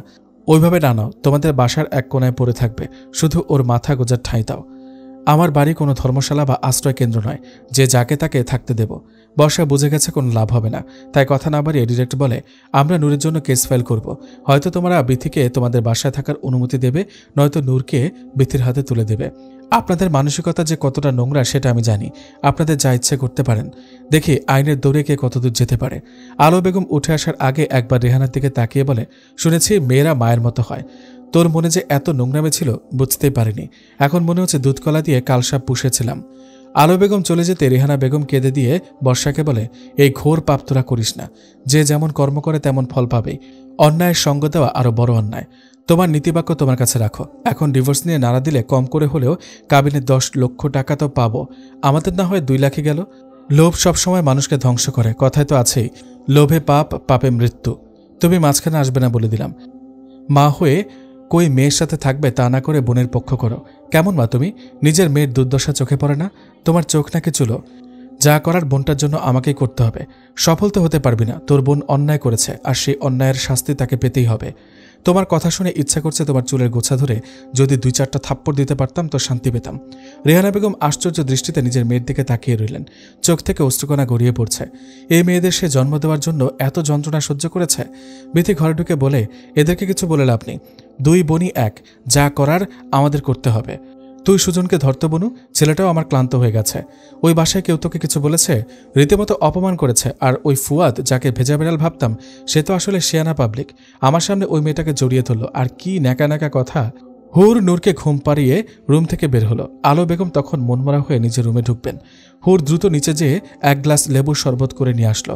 আলো বেগমের দিকে শরবতের গ্লাসটা বাড়িয়ে দিয়ে বলে, মা, এটা খেয়ে নিন, আপনাকে বড্ড ক্লান্ত লাগছে। এই প্রথম হুরের মুখে মা ডাক শুনে আলো বেগম আনন্দিত হয়। শরবতের গ্লাসটা হাতে নিয়ে বলে, আমি জানি তুই পারবি সব মোকাবেলা করতে, তোর উপর আমার ভরসা আছে। আগে শরবতটা শেষ করে নিন, পরে কথা বলুন। আলো বেগম শরবতটা পান করে গ্লাসটা বেডসাইডের টেবিলে রেখে বলে, তুই আমার ছেলেটাকে কোনোভাবেই আর একা ছাড়বি না তো হুর? আলো বেগম হুরের হাত দুটো ধরে বলে, মা, তুই আমাকে কথা দে, কখনো আমার ছেলেটাকে একা ছাড়বি না। এই সময়টাতে ছেলেটার পাশে থাকবি। হুর আলো বেগমের হাত ধরে বলে, মা, যে সম্পর্ক আল্লাহ তাআলা তৈরি করে দিয়েছেন সেটা আমি কখনো আমার দেহে প্রাণ থাকতে শেষ করব না, আর হতেও দেব না। ছেড়ে যাওয়ার তো প্রশ্নই আসে না। মায়ের মন তো বুঝতেই পারিস। আমার বোনের মেয়েরা ভালো না, ওরা ঝামেলা করবে। আপনি নিশ্চিন্ত থাকুন। আদিয়ার ফোনটা সে কখন থেকে বেজে যাচ্ছে। আদিয়া জানে কল কে করেছে। সে মানুষটা নাহিদ ছাড়া কেউ না। কিন্তু কোন মুখে নাহিদের সাথে কথা বলবে সে? চোখ থেকে টুপটুপ করে অশ্রুকণা গড়িয়ে পড়ছে। খোলা বারান্দায় ইজি চেয়ারে বসে একমনে আকাশের পানে তাকিয়ে আছে। নাহিদও নাছরবান্দা, কল করেই যাচ্ছে। একসময় বিরক্ত হয়ে আদিয়া কল রিসিভ করে কড়া কণ্ঠে কিছু বলবে তার আগেই নাহিদের কান্না মাখা কণ্ঠ ভেসে আসে আদিয়ার কানে। নাহিদ কোনো মতে বলছে, আদিয়া, আমাকে ক্ষমা করে দিও। আদিয়া কিছু বলবে তার আগেই কল কেটে যায়। আদিয়ার ঘুম ভেঙে গেল। উঠে বসল। আশেপাশে তাকিয়ে দেখে এটা তার রুমের বেড। তার মানে স্বপ্ন ছিল। চোখের কোণ ভিজে উঠল আদিয়ার। কত রাত পার করেছে নাহিদের সাথে কথা বলে। সুযোগ থাকা সত্ত্বেও নাহিদ কখনো সেটা কাজে লাগায়নি, বরং বারবার বলতো, বিয়ের পর তোমাকে মন মতো স্পর্শ করব। এখন সব স্পর্শ জমা থাক। বেহায়া মন তো চাইবেই তোমাকে ছুঁয়ে দিতে, কিন্তু আমি চাইব তোমাকে পবিত্রভাবে ছুঁয়ে দিতে। যে স্পর্শে পাপ নেই, যে স্পর্শে বাজে উদ্দেশ্য নেই, শুধু আছে এক প্রেমিক পুরুষের 33 বছরের পবিত্র ভালোবাসা। হাতের উল্টো পিঠে চোখের জল মুছে নিচ্ছে বারংবার। নিজের অবাধ চলাফেরা তার কাছ থেকে সব কেড়ে নিল। বেড ছেড়ে উঠে উদাস দৃষ্টিতে আকাশের পানে তাকিয়ে বলে, আমিও ঠিক তোমার মতো নিঃসঙ্গ চাঁদ, তবে তুমি পূর্ণতা পাও ভালোবাসায়। আর আমার কপালে সেই সৌভাগ্য নেই। কেন আগে আমার জীবনে হুর এলে না? কেন কেউ আমাকে চোখে আঙুল দিয়ে বুঝিয়ে দিল না আমি ভুল পথে চলছি? এখন যে আমার বেঁচে থাকা দুষ্কর, আত্মহত্যা মহাপাপ। আমি কি করে এই মুখ নিয়ে দাঁড়াবো নাহিদের সামনে? মানুষ যখন একা হয়ে যায় তখন সঙ্গী হিসেবে চাঁদ আর বিশাল আকাশকে খুঁজে নেয়। বিনা সংকোচে নিজের ভেতরে জমানো কথাগুলো তাদের কাছে জমা রেখে নিজেকে সান্ত্বনা দেয়। নাহিদের চোখে ঘুম নেই। দেশ ছেড়ে যাওয়ার সব ব্যবস্থায় কমপ্লিট। এখন শুধু টিকিট হাতে পাওয়া বাকি। হোয়াটসঅ্যাপে নিজের প্রিয়তমাকে মেসেজ লিখছে আর কাটছে, সেন্ড করা হচ্ছে না। ভালোবাসা একটা সময় এসে অসহায় হয়ে পড়ে। না সামনের মানুষটাকে বোঝানো যায় তাকে ছাড়া আমার ভীষণ কষ্ট হচ্ছে, আর না নিজেকে সামলে নেওয়া যায়। এই যে এই মুহূর্তে নাইদের ইচ্ছা করছে আদিয়াকে শক্ত করে জড়িয়ে ধরতে, কিন্তু চাইলে কি সব সম্ভব? মাহতাব সাহেবের লাশ আজ 2 দিন ধরে মেডিকেলের মর্গে বেওয়ারিশ লাশের পাশে পড়ে আছে। কেউ তার খোঁজ করেনি। আজ কোথায় তার অহংকার, কোথায় তার দাম্ভিকতা? সব শেষ। হুর রুমে আসলো, কিন্তু রুমে তো ফুয়াদ নেই। হুর এদিকে ওদিকে তাকিয়ে খুঁজতে লাগলো। কিছুক্ষণ খোঁজার পর মৃদু কণ্ঠে ডাকলো, ডাক্তার, আপনি কোথায়? কিছু সময় থেমে আবার ডাকলেন, নূরের বাবাই, আপনি কোথায়? কোনো সাড়া না পেয়ে হতাশ হলো। ঠিক তখনই কেউ হুরের চোখের উপর হাত রাখলো। হুর শিহরিত হলো। ফুয়াদ এক হাত হুরের চোখের উপর রেখে আরেক হাত হুরের কোমরে রেখে হুরকে নিজের বক্ষের সাথে মিশিয়ে নিল। হুরের কম্পিত কণ্ঠে বলল, আপনি? আর কিছু বলার আগে ফুয়াদ হুরকে নিচের দিকে ঘুরিয়ে নিয়ে হুরের ঠোঁটে আঙুল রেখে বলে, একদম কোনো কথা নয়, আজকে শুধু অনুভব করবে আমার ভালোবাসাকে। তোমাকে আজ আদরের চাদরে মুড়িয়ে নেব। আগামীকালের নতুন সূর্যের সাথে পরিচিত হবে এক নবহুরের, যার শরীরে প্রতিটি কোনায় কোনায় লেগে থাকবে ফুয়াদের ভালোবাসা, যার হৃদয়ে স্থায়ী হবে ফুয়াদ নামক এক যুবকের বসবাস। হুরের কথা জড়িয়ে যাচ্ছে, চেয়েও কিছু বলতে পারছে না। হৃদযন্ত্র কেমন বেসামাল হয়ে পড়ছে। এ কেমন অনুভূতি? এ অনুভূতির সাথে তো হুর পরিচিত নয়। অর্ধ আলো অর্ধ অন্ধকারে ফুয়াদ চেয়ে আছে। তার হুরপরির দিকে। এ যেন তাকিয়ে থেকে তৃষ্ণা মিটিয়ে নেওয়ার প্রচেষ্টা। তবে এ কেমন কথা? তৃষ্ণা তো বেরিয়ে চলেছে। হুরকে শক্ত করে এবার জড়িয়ে নিল নিজের সাথে। দুজনেই মনে মনে দোয়া পড়ে নিল। রাতের নীরবতা ভেদ করে দুজন মানুষ নিজের হৃদযন্ত্রের বেসামাল পরিস্থিতির সাথে মানিয়ে নিতে ব্যস্ত। কিছু সময় জড়িয়ে রেখে হুরকে কোলে তুলে নিল ফুয়াদ। নিজের কোলের মধ্যে রেখেই হুরকে নিয়ে বেডে বসল। হুরের চোখ খুলতে তো লজ্জায় আবার বন্ধ করে নিচ্ছে। ফুয়াদ এই প্রথম হুরের অধরে অধর মিলিয়ে দিল। হুর যেন জমে গেল। খামচে ধরল ফুয়াদের পাঞ্জাবি। মিনিট দুয়েক পরে হুরের ঠোঁট ছেড়ে হুরের গালে চুমু খেল। তারপর আদুরে কণ্ঠে বলল, আজ আমি আমার প্রিয়তমা সঙ্গিনীর জন্য গাইব। অনুভবের গভীরে, শূন্য আমার কুটিরে, মুছে দিলে যাত না। তুমি কি তা জানো না? সঙ্গিনী প্রিয়তমা, তুমি শুধু তোমার উপমা, তুমি তা জানো না। এভাবেই ভালোবাসাময় কেটে গেল একটি রাত। সুবে সাদিক সবে শুরু হচ্ছে। মুয়াজ্জিনের মধুর কণ্ঠে আজান ভেসে আসছে হুরের কানে। নিজের প্রিয়তম স্বামীর বুকে শান্তিতে ঘুমিয়ে আছে হুর। পিটপিট করে চোখ খুলে নিজেকে ছাড়িয়ে নিল ফুয়াদের বক্ষ থেকে। পরনের এলোমেলো ড্রেসটা ঠিক করে কাভার থেকে ফুয়াদের আনা একটা লাল রঙের জামদানি শাড়ি বের করে নিয়ে ওয়াশরুমে চলে গেল। সাবান নিয়ে বের হয়ে নিজের ভেজা চুলের ফোঁটা ফোঁটা পানি ফুয়াদের চোখ মুখে ছেটাতে লাগল। ফুয়াদের কানের কাছে মুখ নিয়ে বলে, উঠে পড়ো প্রিয়, তোমার সাথে আমি শুধু দুনিয়াতে নয় আখিরাতেও থাকতে চাই। ফুয়াদ উঠে বসল। হুরের দিকে তাকালো। লাল টুকটুকে শাড়িতে হুরকে যেন লাল পরি লাগছে। ফুয়াদ বলল, হুরপরি, তোমার ওই লাল রঙের শাড়ি আমার হৃদয়ে ঝড় তুলে দিচ্ছে। হুর জায়নামাজ পেতে তাতে দাঁড়িয়ে একবার ফুয়াদের দিকে তাকিয়ে বলে, ফ্রেশ হয়ে আসুন, আপনার লাল পরি সবসময়ের জন্যই আপনার। এবার তাড়াতাড়ি ফ্রেশ হন, নামাজ পড়তে হবে। হুর নামাজে দাঁড়িয়ে গেল। ফুয়াদ ওয়াশরুম থেকে ফ্রেশ হয়ে হুরের পাশেই নামাজে দাঁড়ালো। হুর ফুয়াদের জন্য জায়নামাজ পেতে রেখেছিল। ফুয়াদ সালাম ফেরাতে হুর বলে, আপনার ডান আর আমার ডান এক করে আমরা আজ মোনাজাত করব। মোনাজাত শেষ হতেই হুর সূরা ইয়াসিন তেলাওয়াত করল। ফুয়াদ মনোযোগ দিয়ে শ্রবণ করল। হুরের তেলাওয়াত শেষ হতেই ফুয়াদ হুরের কপালে চুমু দিল। হুরের হাত নিজের হাতে আবদ্ধ করে বলে, তোমাকে পেয়ে আমি ধন্য, তুমি আমার আধার রাতের আলো। ফুয়াদ এক হাতে হুরকে জড়িয়ে ধরে বলে, সত্যি তোমার মতো কেউ আমার জীবনে এসে আমার শেষ হয়ে যাওয়া জীবনটাকে আবার নতুন করে রঙিন করে তুলবে বুঝতেই পারিনি। আমার হুরপরি, আমার বিবিজান সবসময় আমার হৃদয়ের রানী হয়ে থাকবে। হুর কিচেনে সকালের নাস্তা বানাচ্ছে আর ভাবছে, সুন্দর মুহূর্তগুলো যদি বাক্সবন্দি করে রাখা যেত তবে ভালোই হতো। এই মুহূর্তগুলো ভেবে অনায়াসে মন ভালো হয়ে যাবে। ভালোবাসি বলে দেওয়ার চেয়ে সামনের মানুষটার কাজে কর্মে প্রকাশিত ভালোবাসাটা বুঝে নেওয়াটা বেশি আনন্দের। আজকাল তো আই লাভ ইউ শব্দটা সস্তা হয়ে গেছে, খুব সহজে বলে দেয়া যায়। তবে সেই ভালোবাসা অনুভূতিহীন। কেউ ইংরেজিতে আই লাভ ইউ বলার চেয়ে বাংলাতে আমি তোমাকে ভালোবাসি বলার মধ্যে মনে হয় আবেগ অনুভূতি বেশি থাকে। কি আদুরে লাগে। চুলায় রান্না রেখে হুরের মন ভাবনার জগতে ঘুরপাক খাচ্ছে। ফুয়াদ এসে দ্রুত গ্যাস অফ করে বলে, বিবিজান আপনার ধ্যান আজকাল কোথায় থাকে? এক্ষুনি চা পড়ে যেত সব। হুর ফুয়াদের কথা শুনে ফুয়াদের দিকে তাকিয়ে বলে, আপনি থাকতে তো কিছুই হবে না ডাক্তার সাহেব। ফুয়াদের গলা দুই হাতে জড়িয়ে ধরে বলে, আচ্ছা ডাক্তার সাহেব, তুমি আমাকে এত কিছু বললে, এত ভালোবাসলে, কিন্তু আমাকে ভালোবাসি বললে না কেন? ফুয়াদ হুরের গাল টেনে বলে, এক রাতে স্বামীর ভালোবাসায় পাগল হয়ে গেলে হুরপরি কি আবল তাবল বলে যাচ্ছ? এটা কিচেন, যখন তখন কেউ চলে আসবে। ছাড়ো আমাকে। ছাড়বো না। ছাড়লে যদি পালিয়ে যাও তখন আমি তোমাকে কোথায় খুঁজবো? আমি কোথাও পালাবো না। তুমি নাস্তা বানানো শেষ করে আসো, তারপর তোমার কথার উত্তর দিচ্ছি। ভীতু ডাক্তার বউকে ভালোবাসি বলতে ভয় পায়। ফুয়াদের গলা ছেড়ে দিয়ে বলে, যাও, লাগবে না তোমার ভালোবাসি বলা। ফুয়াদ অবাক হয়ে তাকিয়ে রইল হুরের দিকে। মেয়েটার কি হলো হঠাৎ? এভাবে তাকিয়ে থাকার দরকার নেই, আমার নজর লেগে যাবে। আমি জানি আমি সুন্দর, তাই বলে নজর দেবেন ডাক্তার সাহেব? ফুয়াদ রান্নাঘর থেকে বের হয়ে হলরুমে এসে বসল। কি হলো হুরের? আচ্ছা, ওকে আমি ভালোবাসি বলিনি ঘটা করে, তাই কি রাগ করেছে? মেয়েরা এত অদ্ভুত হয় কেন? এত ভালোবাসলাম আর সে কিনা ভালোবাসি বলিনি সেখানে আটকে আছে। ফুয়াদ কিচেন থেকে বের হতেই হুর মুচকি হাসল। যাক, ভালোই জব্দ করতে পেরেছি। নাস্তা রেডি করে সকলকে নাস্তা দিল। নূরকে নিজের হাতে খাইয়ে দিচ্ছে হুর। হুরকে বলল, ভালো মা, আজকে তোমাকে লাল টমেটো লাগছে, সুইট সুইট টমেটো। সিঁদুর লাল শাড়ি সোনালি পাড়, হাতে স্বর্ণের বালা, কানে ঝুমকো, কানের দুল, গলায় 3 লেয়ারের একটা স্বর্ণের চেন, হাতে আংটি, যেন হুরের রূপ উপচে পড়ছে। আদিয়া বলল, ভাবি, আজকে তো আমার ভাইয়ের নজর তোমার উপর থেকে সরবেই না। এদিকে আসো, নজরটিকা লাগিয়ে দিই। হুর লজ্জায় মাথা নিচু করে ডাকল। আদিয়া সুর তুলে বলে, লাজে রাঙা হলো রাঙা বউ গো। ফুয়াদ প্লেট নিয়ে উপরে চলে আসলো। আলো বেগম হেসে বলে, ছেলেটাকে আমার লজ্জা না দিলেও পারতি। নূর খিলখিল করে হেসে বলে, লজ্জা তো মেয়েরা পাবে, বাবাই তো ছেলে, আর তার আবার কিসের লজ্জা? হুর নূরের গাল টেনে বলে, ফাঁকা বুড়ি একদম। তোমাকে এসব কে বলেছে? এখন যাও উপরে যেয়ে রেস্ট করো, আজ তো স্কুলের অফ ডে। নূর চলে গেল। হুর খেতে বসবে তার আগেই আলো বেগম বলে, নাস্তার প্লেট উপরে নিয়ে চলে যা, দুজনে একসাথে নাস্তা কর। হুর কিছু বলবে তার আগে আদিয়া বলে, আর কোনো কথা না, সোজা উপরে চলে যাও ভাবিজি। আদিয়া চলে আসলো রুমে। ফুয়াদ খাবার রেখে কিছু নিয়ে গভীর চিন্তায় মগ্ন। হুর এসে ফুয়াদের পাশে বসে পরোটা ছিঁড়ে ফুয়াদের মুখের সামনে ধরে বলে, হা করো তো। ফুয়াদ একবার হুরের দিকে তাকিয়ে হা করলো।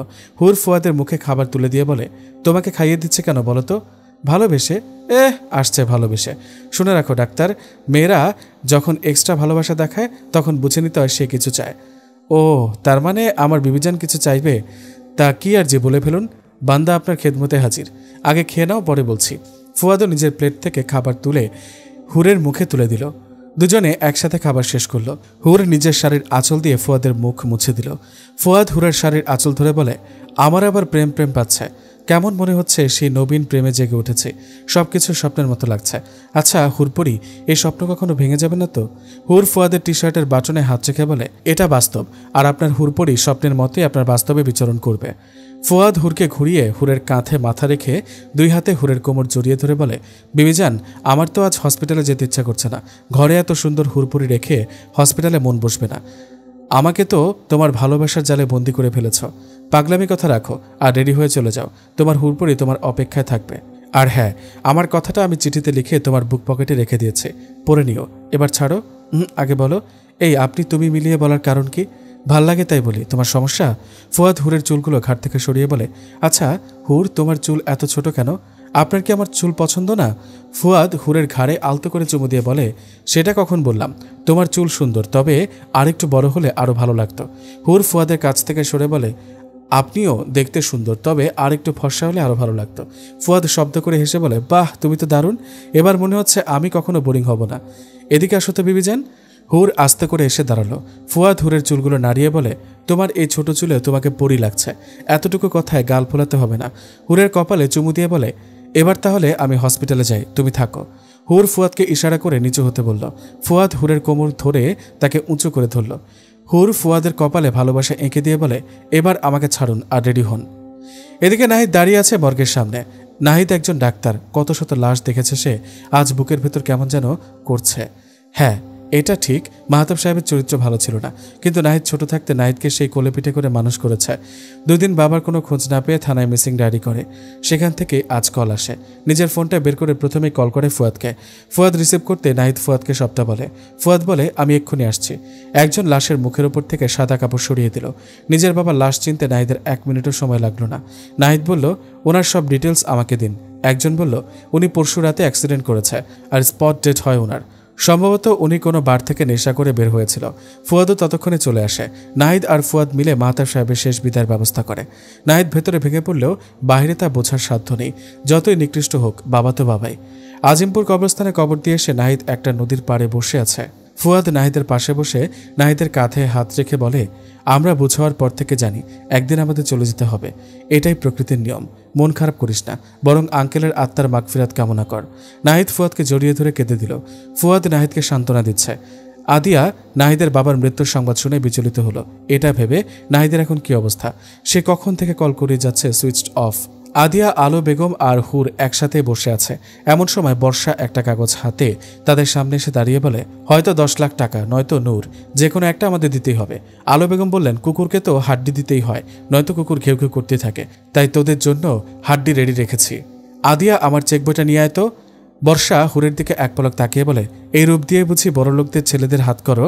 আলো বেগম কপাল কুঁচকে বললেন, যে যেরকম সে তো সেরকমই অন্যকে ভাববে। আদিয়া চেক নিয়ে আসতেই আলো বেগম চেক সাইন করে বর্ষার দিকে ছুড়ে দিয়ে বলে, এবার আশা করি তোদের নোংরামি বন্ধ করবি।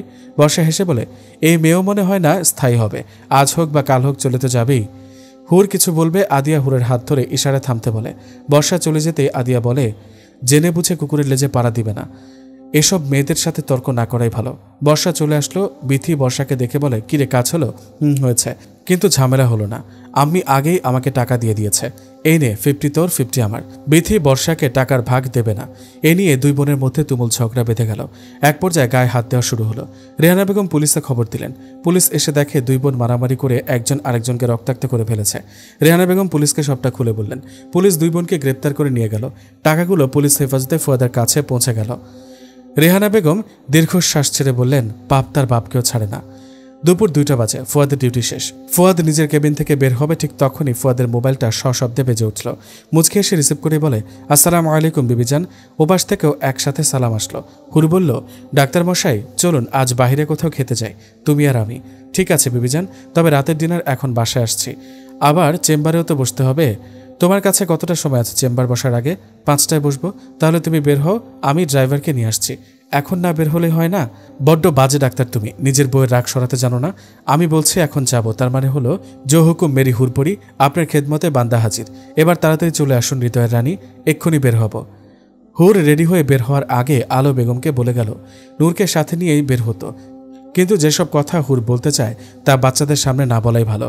ফুয়াদ রেস্টুরেন্টে একটা কেবিন বুক করে অপেক্ষায় আছে তার হুরপরির, কিন্তু আশ্চর্য, কখন থেকে দাঁড়িয়ে আছে হুরের কোনো দেখা নেই। এদিক ওদিকে খুঁজতে লাগলো। হুর চট করে সামনে এসে বলে, ডাক্তার এই যে তোমার রোগী। ফুয়াদ তাকিয়ে থেকে হুরের চোখ ছাড়া আর কিছু দেখা যাচ্ছে না। ফুয়াদ একটু নিচু হয়ে হুরের কানের সামনে মুখ এনে বলে, দিন দুপুরে আমার ঘাড়ে পেতনি ভর করেছে। হুর ফুয়াদের হাত ধরে বলে, এই পেতনি যে সে পেতনি নয়, ডাক্তারের বউ পেতনি। এবার চলুন ভেতরে। দুজনে পাশাপাশি বসে আছে। হুর বারবার চারদিকে তাকিয়ে দেখছে। ফুয়াদ বলল, কেউ যত মনোযোগ দিয়ে এই ছোট রুমটা তাকিয়ে দেখছে, ইস এরকম মনোযোগ দিয়ে যদি আমাকেও দেখতো। হুর হেসে বলে, জানেন আমি জীবনে প্রথমবার এমন রেস্টুরেন্টে আসলাম, তাই একটু দেখছি। আর বাসায় যেহেতু আমার ডাক্তারকে আমি দেখতেই থাকবো। আচ্ছা খাবার চলে আসবে, এবার খাবার খাওয়ার আগে অন্তত আমার দিকে একটু তাকাও। এই নিন, স্থির করলাম আমার দৃষ্টি আপনাতে। বেবিজান, একটা গানের 2 লাইন বলি। কোনো মিউজিক নেই, কিছুই নেই, শুধু আমার বলতে ইচ্ছা করছে, আমি বলবো। প্লিজ মানা করো না হুরপুরি। আচ্ছা বলেন শুনি। ফুয়াদ হুরের দিকে তাকিয়ে বলে, তোমায় দেখতে দেখতে আমি যেন অন্ধ হয়ে যাই, দুনিয়াতে তুমি ছাড়া কিছু দেখার তো আর নাই। হুর হেসে বলে, থাক এত অন্ধ হতে হবে না, পরে অন্ধ ডাক্তারের বউ বলবে লোকে। দিলে তো আমার রোমান্টিক মুডের 13টা বাজিয়ে। বেশ করেছি, এখানে আমি একান্তে তোমার সাথে কিছু কথা শেয়ার করতে এসেছি, হানিমুনে আসেনি। কি কথা বলো? আগে কথা দাও, ছাদ করে উঠবে না। আমার কথা শুনবে, বুঝবে, তারপর মাথা ঠান্ডা করে ডিসিশন নেবে। ওকে, কথা দিলাম। আমি এত ঘুরিয়ে পেঁচিয়ে বলতে পারি না, সোজা সাপটা বলছি। আদি আপু প্রেগনেন্ট। কি বলছো এসব? মাথা ঠিক আছে তোমার? আমি নাহিদকে ভালো করে চিনি, নাহিদ কখনো এমনটা করবে না। আরে শুনবা তো আমার পুরো কথাটা, আগে বলা শুরু করেছো। নাহিদ ভাইয়ার সন্তান তার গর্ভে না, অন্য কারো সন্তানের মা হতে যাচ্ছে সে। আগেই রিয়েক্ট করো না, কথাটা পুরোপুরি শোনো। আদি আপু নিজের ইচ্ছেতে এমনটা করেনি, তবে আমিও মানছি ভুলটা তার ছিল, কিন্তু তাই বলে এই অবস্থায় তাকে একা ছেড়ে দেওয়া যাবে না। সে যখন নিজের ভুল বুঝতে পেরেছে তখন আমাদের উচিত তার পাশে থাকা। ফুয়াদ স্তব্ধ, তার বোন এত জঘন্য একটা কাজ করে ফেলল তারই নাকের ডগায় বসে।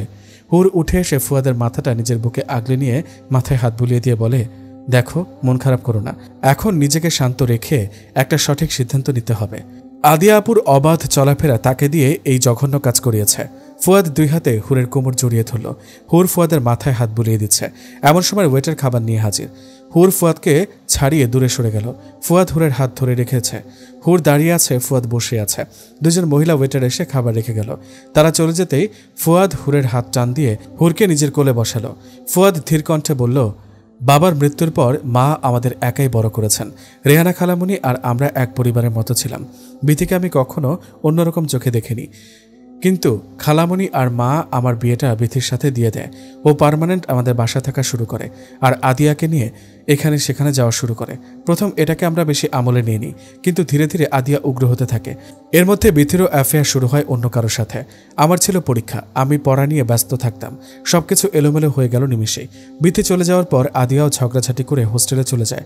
আমি রাতের বেলায় নেশা আর দিনের বেলায় ডিউটি করে পার করতাম। হুর কিছু বলতে চাইল। ফুয়াদ হুরের ঠোঁটে আঙুল রেখে বলে, আজ আমি বলবো, তুমি শুনবে। পড়ুয়া ছেলে আমি, পড়ালেখা ছিল আমার নেশা, তাই কখনো প্রেম হয়নি। বিথি ছিল আমার প্রথম অনুভূতি। ওর চলে যাওয়ার পর আমার সব মেয়েদেরকে অবিশ্বাস হতো, কিন্তু একদিন হুট করেই মা আমাকে তোমাকে বিয়ের কথা বলে। সেদিন মায়ের সাথে আমি খুব রাগারাগিও করি, কিন্তু মা হাল না ছেড়ে তোমার গুণগান করতেই থাকতেন। সেদিন তোমার পার্স রেখে যাওয়াতে আমাদের ভাগ্য এক হয়েছে। তুমি এসেছো আমার হৃদয়ের আলো হয়ে। হুর ফুয়াদের কপালে চুমু দিয়ে বলে, আপনি হলেন আমার ভাগ্যের আলাদিনের চেরাগ। আমি শুধু একজন স্বামী পাইনি, পেয়েছি একজন মানবতার ফেরিওয়ালা, যে আমার পরিবারের সবার জীবন রাঙিয়ে দিয়েছে। আমি সব খবর পেয়েছি। জানো, হীরা আপু সেদিন ফোন করে বলল তার হাজব্যান্ড রিহাবে আছে, সে অতি তাড়াতাড়ি নেশা থেকে ফিরে আসবে, তাদের একটা সুস্থ সংসার হবে। আমার ভাইয়ের অপারেশন আর বাবাকে দোকান নিয়ে দেওয়া, এসব শুনে আপনার প্রতি আমার শ্রদ্ধা আকাশ সম বেড়ে গেছে। ফুয়াদ হুরের চোখের পানি মুছে দিয়ে বলে, তোমার আর আমার বলতে এখন কিছুই নেই, যা আছে সব আমাদের। হুর ফুয়াদের ঠোঁটে আলতো চুমু খেয়ে বলে, আপনাকে এত ভালো হতে কে বলেছে? ফুয়াদ মুচকি হেসে বলে, আমার হুরপরি। হুর বলল, আল্লাহ তাআলার কাছে লাখো কোটি শুকরিয়া, আপনার মতো জীবনসঙ্গী পেয়েছি, আলহামদুলিল্লাহ। ফুয়াদ বলে, তা খাওয়া দাওয়া করব নাকি বসেই থাকবো? আমাকে ছাড়ুন আর খাবার খাওয়া শুরু করুন। ফুয়াদ এক হাতে খাবার বেড়ে নিয়ে লোকমা তুলে হুরের মুখের সামনে ধরল। হুরও লক্ষ্মী মেয়ের মতো খেয়ে নিল। এভাবেই একে অপরকে খাইয়ে দিয়ে খাওয়া দাওয়া শেষ করে রেস্টুরেন্ট থেকে বের হলো। ফুয়াদ ড্রাইভারকে বলল, চাচা আপনি চলে যান, আমরা রিকশায় আসব। দুপুরে রোদ পড়ে মাত্র বিকেল হতে শুরু করেছে। রিকশায় পাশাপাশি দুজন হাতে হাত রেখে বসে আছে। ফুয়াদ বলল, আমি নাহিদের সাথে কথা বলবো, নাহিদ যা চায় তাই হবে। আমার মনে হয় নাহিদ ভাইয়া রাজি হলেও আদিয়া আপু রাজি হবে না, ওদের দুজনের ওপর ছেড়ে দেব। সেটাই ভালো। আদিয়া আর নাহিদ মুখোমুখি বসে আছে, দুজনেই ভেতর থেকে বিধ্বস্ত। আদিয়ার চোখ থেকে নীরব অশ্রু গড়িয়ে পড়ছে। নাহিদ অবাক হয়ে আদিয়ার দিকে তাকিয়ে আছে। যে মেয়ে সবসময় টপস জিন্স আর টি শার্ট পরতো সে আজ বোরকা হিজাব পরিহিত। আদিয়া বলল, আমি জানি তুমি কি ভাবছো নাহিদ, তবে এখন এসব ভাবার সময় না। আমি এও জানি তোমার মনের অবস্থা ভালো না। এই মুহূর্তে এসব কথা বলা হয়তো আমার ঠিক হচ্ছে না, তবুও না বলে যেন শান্তি পাচ্ছিলাম না। এভাবে কথা বলছো কেন আদু? আমি জানি আমি তোমার যোগ্য না, তাই তোমার কথা আমাকে কষ্ট দেবে না, তুমি নির্দ্বিধায় বলতে পারো। শুনলাম যুক্তরাষ্ট্র চলে যাচ্ছ, তা ফ্লাইট কবে? পরশু রাতে। কথাটা বলে নাহিদ মনে মনে আশাহত হলো। দীর্ঘশ্বাস ছেড়ে বলল, জীবন বড়ই অদ্ভুত জানো তো, আমরা তার কাছে বারবার আশা করি, যার কাছ থেকে আশাহত হই বারংবার। নাহিদ, আমি তোমার যোগ্য না, আমি নিকৃষ্ট। তুমি আমার চেয়ে ভালো কাউকে ডিজার্ভ করো। বাজে কথা রাখো, আমি তোমার যোগ্য না সেটা আমি জানি। আমার পরিবার নেই, যে ছিল সে কেমন ছিল তা তুমিও জানোই। নাহিদ, আমি প্রেগনেন্ট, এটা জানার পরে তুমি কি বলবে? চলে যাবে, যাও। তাই বলে নিজের চরিত্র দাগ দিতে হবে না। নাহিদ, আমি সত্যি কথা বলছি। নাহিদ বোকার মতো তাকিয়ে রইল আদিয়ার দিকে। তার চোখে ফুটে উঠেছে হাজার হাজার প্রশ্ন। আমি জানি তুমি ভাবছো আমি তোমাকে ঠকিয়েছি, তবে সত্যি কথা হলো আমি নিজেকে ঠকিয়েছি, আর সেই দায়ভার আমি কাউকে দেব না। আদিয়ার চেহারা দেখে নাহিদ বুঝে গেছে আদিয়ার কথাগুলো সত্য। নাহিদ কিছু বলবে তার আগে আদিয়া বলে, তোমার কিছু বলতে হবে না, আমার পাপের বোঝা আমি কাউকে বয়ে বেড়াতে দেব না। ভালো থাকবে আর ভুলে যাবে আমার মতো কালো অতীতকে। আদিয়া সামনে পা বাড়ালো। নাহিদ তাচ্ছিল্য হেসে বলে, ভুলে যাওয়া কি এতটাই সহজ? ভুলে যাওয়া কেবল শব্দ মাত্র, আসলে তো ভোলা সহজ নয়। তবে চাইলে আমরা চলমান জীবনের সাথে নিজেকে মানিয়ে নিতে পারি। এক জীবনে হয়তো সব চাওয়া পূর্ণতা পায় না, কিছু চাওয়া নয়তো তোলা থাক। তুমি কি পিছু ফিরবে না? আমার পিছু ফেরার সাধ্য নেই, তাই সামনে এগোনোই শ্রেয়। জানি ক্ষমা করতে পারবে না, তবুও কিছু করার নেই নাহিদ, এ পাপের শাস্তি আমি বয়ে বেড়াতে চাই। আদিয়া চলে গেলে নাহিদ অসহায় দৃষ্টিতে তাকিয়ে রইল। কিছু কিছু সময় হৃদয়ের সুপ্ত ভালোবাসা বড্ড অসহায় হয়ে পড়ে। দুঃখগুলো গলার কাঁটার মতো বিঁধে থাকে, না উগরে ফেলা যায় না গিলে নেওয়া যায়। সময়ের নৌকা বিরামহীন চলতে চলতে আজ ফুয়াদ আর হুরের বিয়ের 5 বছর পার হয়ে গেল। হুর জোহরের নামাজ শেষ করে মোনাজাত ধরল। ফুয়াদ মসজিদ থেকে নামাজ পড়ে এসে হুরের কোলে মাথা রাখল। হুর সূরা ফাতিহা তিলাওয়াত করছে। ফজিলত, হজরত রসুল্লাহ সাল্লাহ সাল্লাম হজরত ওমর রাদিয়াল্লাহু তাআলা আনহুকে বলেন, আজ রাতে আমার উপর এমন একটি সূরা নাজিল হয়েছে যা আমার কাছে সূর্যালোকিত সব স্থান থেকে উত্তম। এরপর তিনি সূরা ফাতিহার প্রথম আয়াত তেলাওয়াত করেন। সহিহ বুখারী শরীফ হাদিস নাম্বার 4177। তেলাওয়াত শেষ হতেই ফুয়াদ হুরের ঠোঁটে আলতো করে ঠোঁট ছুঁয়ে বলে, বিবিজান চলেন তো আজকে ঘুরে আসি। ফারাজ অসুস্থ, আর তোমার ঘুরতে যেতে ইচ্ছে হলো? কোথাও যাওয়া হবে না, বয়স হচ্ছে নাকি, ইদানিং ইয়ং হচ্ছ দিন দিন। তোমার মতো হুরপড়ি বউ সামনে আসলে মনটা একদম 21 বছরের যুবক হয়ে যায়। আপনার খেজুর আলাপ শেষ হলে আমাকে যেতে দিন, আমাকে নাস্তা বানাতে হবে। আজ আদিয়া আপু আর নিয়াজ আসবে। ফুয়াদ হুরকে কোলে তুলে নিয়ে বলে, এসব কি বিবিজান, আমি ছাড়া তোমার সবার খেয়াল থাকে, আর এই অসহায় স্বামীটাকে পাত্তা দাও না। একটা সময় ছিল যখন আমার অগোছালো জীবনে হুরপড়ি এসে এত এত ভালোবাসা দিয়ে আমাকে আগলে রাখত, আর এখন একটা বউ আছে যে কিনা তার হাজবেন্ডের দিকে নজর দেয় না। বেচারার কত কষ্ট। হুর ফুয়াদের গলা 2 হাতে জড়িয়ে ধরে বলে, শেষ আপনার দুঃখবিলাস? আমার হাজবেন্ডকে তার হুরপড়ি আগেও ভালোবাসত, এখনও বাসে। সময়ের সাথে সাথে শুধু হুরপড়ির দায়িত্ব বেড়েছে। হুর ফুয়াদের ঠোঁটে চুমু দিয়ে বলে, ও ডাক্তার, এবার আমাকে ছেড়ে দাও। এতদিন পর আদি আপু আর তার ছেলেটা আজ বাড়ি ফিরবে, তার জন্য আয়োজন করতে হবে তো। ফুয়াদ হুরকে নামিয়ে দিয়ে জড়িয়ে ধরল। হুরের কাঁধে মুখ গুজে বলে, তোমাকে কি বলে ধন্যবাদ দেব আমার বিবিজান? তুমি আমার আধার রাতের আলো হয়ে আমার জীবন থেকে সব আধারকে দূর করে দিলে। এই চুপ থাকো তো, আসছে ধন্যবাদ দিতে। তাহলে তো আমাকেও ধন্যবাদের পুকুর না না না সমুদ্র তৈরি করতে হয় তোমার জন্য। তুমি শুধু আমার জীবনের আধারকে দূর করনি, আমার পুরো পরিবারকে নতুন জীবন দিয়েছ। তাই আমাদের মধ্যে এসব ধন্যবাদের দরকার নেই। আমাদের মধ্যে ভালোবাসা আর সম্মান থেকে যাক শেষ নিঃশ্বাস পর্যন্ত। আমার বউটা এত ভালো যে মাঝে মাঝে নিজেকে হিংসা হয়। আচ্ছা, এত ভালো কেন তুমি? তুমি ভালো তাই আমিও ভালো। হুর আর ফুয়াদের কথার মধ্যেই ছোট ফারাজ চোখ ডলতে ডলতে বলে, আম্মু, আমার বাবাই শুধু আমাকে কোলে নেবে, তুমি কেন বাবাইয়ের কোলে? ততক্ষণে ফুয়াদ হুরকে নিজের বাহু থেকে সরিয়ে দিয়েছে। ফুয়াদ ফারাজকে কোলে নিয়ে বলে, তোমার আম্মু ও আমার কাছে বাবু, তাই মাঝে মাঝে একটু কোলে উঠে পড়ে। 3 বছরের ফারাজ ঠোঁট উল্টে বলে, আমার বাবাইয়ের কোলে আমি ছাড়া কেউ উঠবে না, বাবাই শুধু আমার। হুর বলে, আচ্ছা এই কথা, তাহলে আমিও তোমাকে কোলে নেব না। ফারাজ মুহূর্তে কেঁদে দিয়ে বলে, কোলে নাও আমাকে। হুর মুচকি এসে ফারাজকে কোলে নিল। নূর এসে বলে, আমার আদর কই বাবাই? তুমি তো আমার শাহজাদি, তোমার আদর সবচেয়ে বেশি। আলো বেগম চোখের চশমাটা মুছে আবার চোখে পরে নিলেন। আদিয়া এ বাড়িতে থাকে না, সে আলাদা থাকে। আজ আসবে ছোট নিয়াজকে নিয়ে। গাড়ির মধ্যে বসে আছে আদিয়া। এ বাড়িতে তার আসতে ইচ্ছে করে না। নাহিদের স্মৃতি যেন তাকে কুরে কুরে খায়। নিয়াজ 4.5 বছরে পড়েছে। নিয়াজের দিকে এক পলক তাকালো। নিয়াজ নামটা নাহিদের দেয়া। নাহিদ সবসময় বলতো, ছেলে হলে নাম রাখবো নিয়াজ, আর মেয়ে হলে আনাবিয়া। চোখের কোণ ভিজে উঠল। আলতো হাতে চোখ মুছে নিল। বাড়িতে আসতে সবার সাথে কথা বলল। নিয়াজ তো মহা খুশি। একটা ভুল সব কেড়ে নিল আদিয়ার জীবন থেকে। আসলে জীবন বড়ই অদ্ভুতভাবে রং বদলায়, কখনো মেঘলা আকাশ তো কখনো ঝলমলে রোদ। কিন্তু আদিয়ার জীবনে যেন অন্ধকারে ছেয়ে গেছে। হুর আদিয়ার পাশে বসল। হুর কিছু বলার আগেই আদিয়া বলে, শখের পুরুষকে না পেলে আর কোনো পুরুষকে পেতে ইচ্ছা করে না। আমি জানি তুমি কি বলবে। যদি চাও আর কিছুটা সময় এ বাড়িতে থেকে যাই, তাহলে সেসব বলো না। হুর আর কিছু বলল না। দুপুরে খাওয়া দাওয়া করে বিকেলে চলে গেল আদিয়া। হুর রাতে সবার খাওয়া শেষ হতেই নিজের কাজ করতে লাগলো। ফুয়াদ ফারাজকে ঘুম পাড়িয়ে নিচে আসলো। কিচেনে যেয়ে দেখে হুর ওড়না কোমরে বেঁধে থালা বাসন ধুচ্ছে। ফুয়াদ হুরকে পেছন থেকে জড়িয়ে ধরে বলে, বেবিজান, যদি আপনাকেই এসব কাজ করতে হয় তাহলে আমি এত টাকা দিয়ে সার্ভেন্ট কেন রেখেছি? নিজের সংসারে কোনো কাজ নিজের হাতে করলে সদকায়ে জারিয়ার সওয়াব হবে। আমার সওয়াব আমি নষ্ট করব কেন? ফুয়াদ হুরকে কোলে তুলে নিয়ে বলে, বিবিজান, আপনি আমাকে ভালোবাসলেও সওয়াব পাবেন, তাই চলুন একটু ভালোবাসা দিবেন আপনার প্রিয়তমকে। হুর লজ্জা পেয়ে ফুয়াদের বুকে মুখ লুকালো। ফুয়াদ মৃদুকণ্ঠে বলে, বিবিজান, মেয়েদের এই বিষয়টা আমার বড্ড আদুরে লাগে। লজ্জা পেয়ে স্বামীর বুকে মুখ লুকায়। হুর আর কিছু বলল না, শুধু শক্ত করে জড়িয়ে ধরল ফুয়াদের গলা। ধৈর্য ধরলে তার ফল মধুর হয়, তার জলজ্জান্ত প্রমাণ হুর।